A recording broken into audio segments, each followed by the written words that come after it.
Shalom,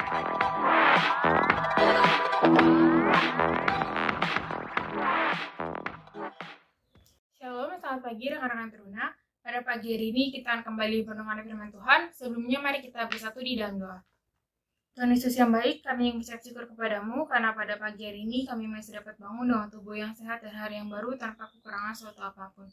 Ya Tuhan, sebentar lagi kami akan kembali mendengar firman-Mu. Kiranya Engkau memberkati renungan ini dari awal pertanyaan hingga akhir agar bisa berjalan dengan baik. Berkati juga hati dan pikiran kami agar kami dapat mengerti dan memahami isi daripada renungan firman-Mu pada pagi hari ini. Di dalam nama Tuhan Yesus kami berdoa. Amin. Rekan-rekan Teruna, bacaan pada pagi hari ini terambil dari 1 Raja-Raja pasal 6, ayat yang pertama sampai yang ke-13. Kakak ulangi, 1 Raja-Raja pasal 6, ayat yang pertama sampai yang ke-13 yang menyatakan, Lembaga Alkitab Indonesia memberi judul, Salomo mendirikan bait suci. Dan terjadilah pada tahun ke-480 sesudah orang Israel keluar dari tanah Mesir, pada tahun ke-4 sesudah Salomo menjadi raja atas Israel, dalam bulan Ziv, yakni bulan yang kedua, maka Salomo mulai mendirikan rumah bagi Tuhan. Rumah yang didirikan Raja Salomo bagi Tuhan itu 60 hasta panjangnya dan 20 hasta lebarnya dan 30 hasta tingginya. Balai di sebelah depan ruang besar rumah itu 20 hasta panjangnya, menurut lebar rumah itu, dan 10 hasta lebarnya ke sebelah depan rumah itu. Dibuatnya juga pada rumah itu jendela-jendela yang rapat bedanya. Pada dinding rumah itu sekelilingnya didirikannya kamar tambahan, sekeliling ruang besar dan ruang belakang, dan seluruhnya dibuatnya bertingkat-tingkat. Tingkat bawah 5 hasta lebarnya, yang tengah 6 hasta, dan yang ketiga 7 hasta. Sebab telah dibuatnya ceruk-ceruk pada rumah itu sekeliling sebelah luar, sehingga dinding rumah itu tidak usah dilubangi. Pada waktu rumah itu didirikan, dipakailah batu-batu yang telah disiapkan di penggalian, sehingga tidak kedengaran palu atau kapak, atau sesuatu perkakas besi pun selama pembangunan rumah itu. Pintu tingkat bawah ada pada lambung kanan rumah itu, dan orang naik dengan tangga-tangga piling ke tingkat tengah, dan dari tingkat tengah ke tingkat yang ketiga. Setelah ia selesai mendirikan rumah itu, dibuatnya langit-langit rumah itu dari bingkai dan pemapan dari kayu aras.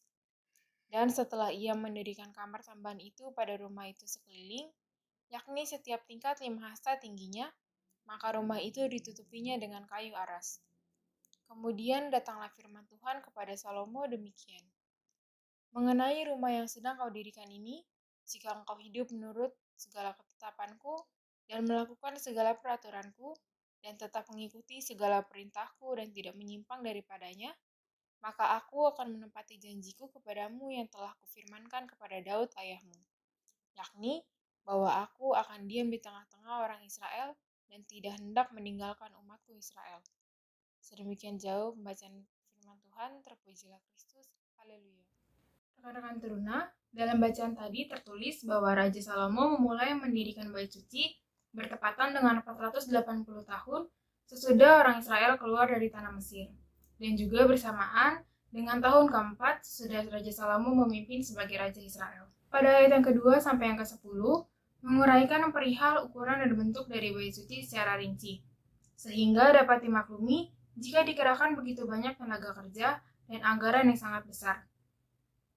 Pada ayat yang ke-11 sampai yang ke-13, menjelaskan firman Tuhan kepada Raja Salomo berupa nubuat mengenai rumah Tuhan yang didirikannya itu. Nubuat tersebut lengkapnya berbunyi seperti ini. Jika engkau hidup menurut segala ketetapanku dan melakukan segala peraturanku dan tetap mengikuti segala perintahku dan tidak menyimpang daripadanya, maka aku akan menepati janjiku kepadamu bahwa aku akan diam di tengah-tengah orang Israel dan tidak akan meninggalkan umatku Israel.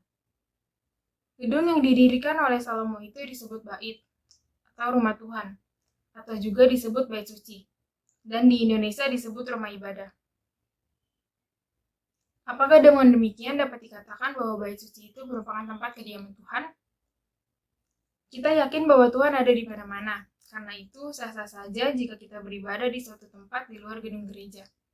Firman Tuhan memperingatkan sang raja agar tidak mengkultuskan bait suci yang didirikannya itu, melainkan mengutamakan ketaatan kepada Tuhan.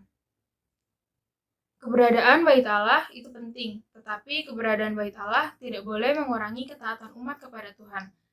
Sebaiknya, keberadaan gedung ibadah itu semakin menguatkan iman dan ketaatan umat kepada Tuhan. Amin.